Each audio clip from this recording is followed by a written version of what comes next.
Ebifaa kyabita abatuuze mu kitundu ky'ebuwenge municipali y'e Kamuli mu district y'e Kamuli be bavudde mu mbeera olw'abakulu abaddukanya Busoga University okubagobaganya ku ttaka kuba babadde ebiya n'ebisiibo ne basigala nga tebalina bwe balimira mmere kuliisa baana.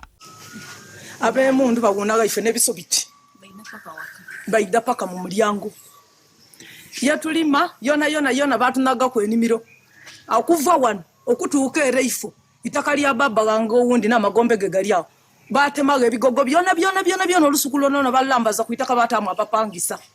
Nze ndina emiti egyange awo mingi emisizi giwera mingi ndinifone mungi ndina emiyembe ndinaki abaami abandobera okutokema akuwaire kasaga batuka n'okundobera emogo gwendi gwena simba mwene abakuba ati ebintu bya university byona so nga ali kusasulwa.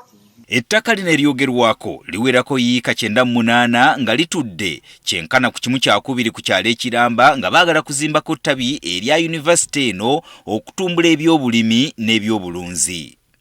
Abatuuze bano bagamba nti tebalina buzibu yunivasite eno okukolera ku ttaka lino wabula baagala baliyirirwe babaviire mu mirembe bagende basenge ewalala. Abatuuze bano bagamba nti babadde babeera ku ttaka lino nti era baaligula kyokka kyababuukako emyaka 2 egiyise okuwulira nti lya yunivasite eno nti yerina ekyapa kyalyo. Ffe twagula itaka eryo emyaka 19 enuma. Bwe tusenga ku itaka eryo twaligula ku muntu ayitebwa Kabedi. Bwe tuduuzi wano tulina ebiwandiiko byaffe bakola gundi evaluation ey'oluguudo twawaayo ebiwandiiko batuvaluwinga bulungi batutaako ne ssente ekyo gavumenti ne yakikola. Duuzi wano mu myaka 2 yunivasite nino okwida era nze ntandise okubona akavuyo k'eitaka nga yunivasite ekoze eki EDM.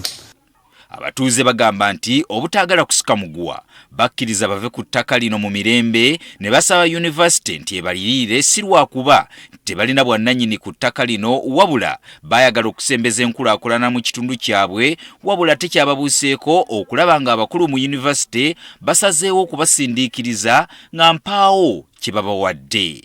Ebigambo bye bali bakuba mbukuwaayo itaka twakiteesa buteesa nti olw'okwaniriza enkulaakulana eya yunivasite tugane bakoleshi batusasule ayi tebawaayo lwa butiitiizi njetaka tiryeyibwe ekitwayenda kuyanguya mulimu nze nanga investor nayikiriziganya nabo nakuba tijja kujja wala abantu okutukiikira ensinga abebuwaiswa tuweeye yitaka batuweemu ki esente batuteerewo ki University. Professor John Tibuti ssentebe w'olukiiko oluteekateeka Busoga University okufuukira ddala eya gavumenti asabye abatuuze bano okuwaayo obukakafu bwe balina nga bulaga nti balina obwannannyini ku ttaka lino basobole okuliyirirwa.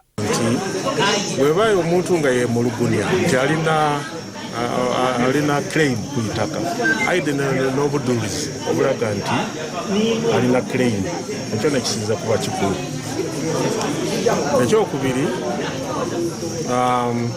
tusazeewo nti task force eyida kutyamanga wano olunaku lulala mu wiiki okuresivinga anybody alina nti alina claim aleeta obuduulizi abutuwe. Olukiiko luno lutudde lukubiriziddwa Mafumo Adonai nabuulira abatuuze nti ettaka kwe balemera teribangako lyabwe wabula lya gavumenti nga n'ensimbi ezibaweebwa ng'okubaliyirira kikolebwa mu mutima gwa Bwasseruganda.